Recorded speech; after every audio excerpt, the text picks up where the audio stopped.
నీలవేణిని తారక్ జీవితంలో నుంచి ఈజీగా తరిమేయచ్చు.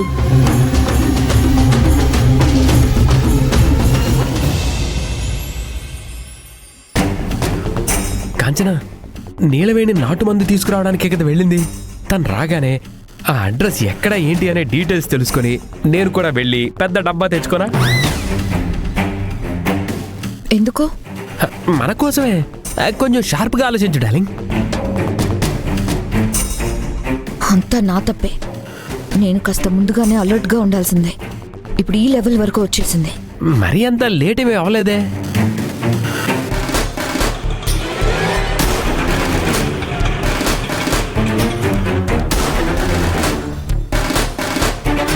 సరే అక్క, జాగ్రత్తగా వెళ్ళిరండి.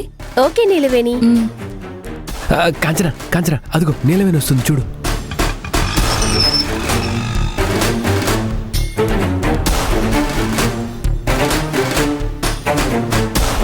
ఆగో.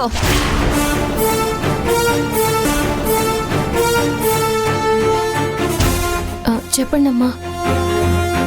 ఇప్పుడు నువ్వు ఎక్కడికి వెళ్ళొస్తున్నావు? చిన్న పనుంటే బయటికి వెళ్ళొస్తున్నానమ్మా. ఏంటమ్మా నువ్వు, ఇది ఒక సమాధానమేనా? ఎక్కడికి వెళ్ళావో చెప్పచ్చు కదా. జ్యోతక్కతో పాటు బయటికి వెళ్ళొచ్చాను. అవునా? అదేంటి నీ చేతిలో? ఇలా ఇవ్వు చూద్దాం.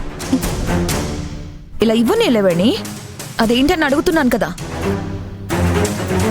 నువ్వు బయటికి వెళ్ళేటప్పుడు ఏదో నాటు మందు తీసుకోవాలని నువ్వు నాన్న మాట్లాడుకున్నారు కదా, అదే కదా ఇది. ఇలా ఇవ్వు చూద్దాం. అలాంటిదేమీ లేదమ్మా, ఏం లేదు. నీలవేణి అడుగుతున్నాను కదా, ఇలా ఇవ్వు. ఏంటమ్మా నువ్వు, అది నాటుమందే కదా, దాన్ని ఇవ్వడానికి ఎందుకు అంతలా ఆలోచిస్తున్నావు? ఇవ్వ మరి. ఆగండి ఆగండి ఆగండి, కాస్త ఓపిగ్గా ఉండండి. నేను మాట్లాడుతున్నాను కదా. సరే సరే. ఏం నీలవేణి, ఇప్పుడు ఎందుకు ఆ నాటు మందు? పెళ్ళయి ఎన్ని రోజులైనా కూడా నీకు తారక్ ఇంకా పిల్లలు కలగలేదు కదా, దానికోసమా? అయ్యో, అలాంటిదేమీ లేదమ్మా. ఇలా సగం సగం సమాధానాలు చెప్తే ఎలాగమ్మా? ఆ మందు దేనికోసం షార్ప్గా చెప్పచ్చు కదా, మేము తెలుసుకుంటాంగా. సరే పర్లేదులే, అది ఇలా ఇవ్వు. ఏంటి ఇవ్వవా?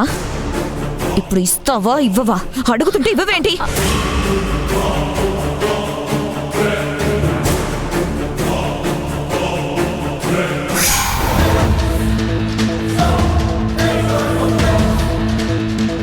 నాన్నా, అసలు మీ ఇద్దరు ప్రాబ్లం ఏంటి? ఇందులో ఏముందో తెలుసుకొని ఇప్పుడు ఏం చేస్తారు మీ ఇద్దరు? నానా, మీరు ఇలా మాట్లాడుతుంటేనే మాకింకా డౌట్ పెరుగుతుంది. కాంచన, ఈ విషయం నీకు చెప్పి నిన్ను బాధ పెట్టకూడదనే అనుకున్నాను, కానీ నువ్వు వినడం లేదు. పర్లేదు నాన్న, ఏం జరుగుతుందో చెప్పండి. ఏమి లేదమ్మా, నేను కాదంబరి ముగ్గురు పిల్లల్ని కన్నాం. అందులో నిమిషకు తప్ప మిగిలిన ఇద్దరికి పెళ్ళైపోయిందమ్మా.